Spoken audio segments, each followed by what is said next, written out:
Jennifer Colosimo, and I serve as the Enterprise Division President at FranklinCovey. You're here with us because you recognize that as the world of work has shifted a bit in the last several months, it's not necessarily always a place that people go, but we need to create space for them to thrive, for our organizations to thrive. Qualtrics' recent data on employee engagement shows some shifts between 2021 and what was the case in 2020. First, self-reported employees say one of the main drivers of engagement is, I feel like I belong. The second is, I'm proud of what my organization is contributing in the world. And the third is, overall, I can achieve my career goals here. One of the ways you can really help your employees thrive with those drivers of engagement is to have contribution conversations, to value this individual for body, mind, heart, and spirit, and look at how their unique talents and strengths can contribute to what you're trying to do in the organization. I'm joined today here by Leena Rinne, one of the authors of The 5 Choices to Extraordinary Productivity and Leading Loyalty. She also serves as the Vice President of Consulting at FranklinCovey. Leena, thanks for joining us. Hi, Jen. Thanks so much for having me. I know you've had contribution conversations in the past. What's the risk of not having them, or what's the upside? And then let's talk a little bit about what they are. Yeah, perfect. I think in today's world, right, we've all got this interesting shift, as you mentioned, in what we're doing. And contribution conversations are an opportunity to really connect with your people. Different from the rote one-on-one checklists, task list that you're covering. But this is where you actually get to ask them about what they're doing, what they like doing, where they want to make a contribution.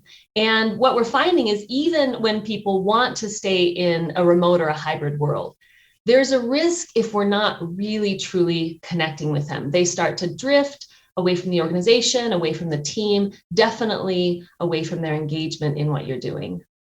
Well, and I bet some people would say, how do you find time to have a conversation with that while we're so busy? It sounds like this is an important thing to prioritize for results, in addition to just being the right thing to do in and of itself.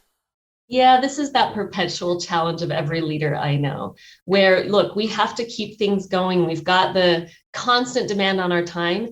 And we all know that if you pause, step back, take a little time to align, to connect, you're going to get better long-term results. So it is that constant challenge. This is really important time well spent as you're engaging with your team members, particularly right now. Well, and it requires, I would propose, some skill, some ability to listen differently, to ask insightful questions. What hints and tips can you give us that come from a coaching standpoint, the skill set that may be helpful? Yeah, so I think the type of question that you ask is a really important part of this. So being just very open-ended in the questions. So some of those questions might be, I mentioned earlier, what are you really good at? There's no leading in that. It's not, here's what I've observed you're really good at. What drives you? What's your passion? Just allowing the space, you mentioned this earlier, like creating the space for them to really be thoughtful, for them to identify what's really on their mind and where they'd like to go. So do you have any watch outs where you've known it's gone awry? I mean, what we're trying to do is create that sense of belonging. We're also, for an employee engagement purpose, we're also trying to get results. So how does this help us drive better results if I'm the taskmaster? Right. And here's, I will say, one of the watch outs I've seen just from that perspective is often leaders feel like they need to solve in this conversation. So someone says, well, what I really love doing is this. And the leader immediately is thinking, well, I don't know how we're going to be able to do that with your current role. And that's not the point of the conversation. We're just creating space. Just create space and hold your own thoughts at bay and let the person explore. There does not need to be a resolution that we're getting to. Like you mentioned, this doesn't need to be, okay, what's the next thing? What's the next thing? What's next, please? It's just okay to have the conversation. And yes, there might be follow-up. You might say, well, let's both think a little bit more about this and reconnect in a couple of months on this topic. So that's the big watch out for me, is you don't have to move into a solve or a fix or a resolution. It's really just exploring with that person. Thank you so much, Leena. You know, one of the things that all of our clients are looking for is how to foster, of course, engagement, belonging, but resilience, to get more creative ideas. This is a time where we need to innovate. How do having these one-on-one conversations that aren't focused at the task at hand drive those critical outcomes?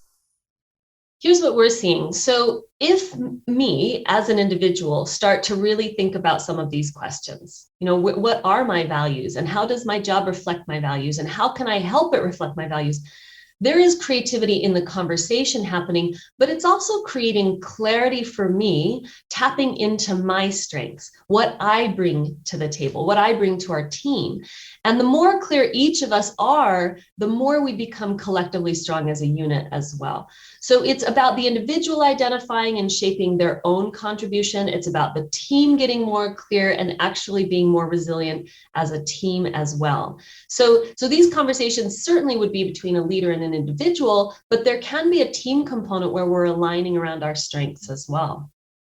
Thank you. And thanks for joining us, Leena.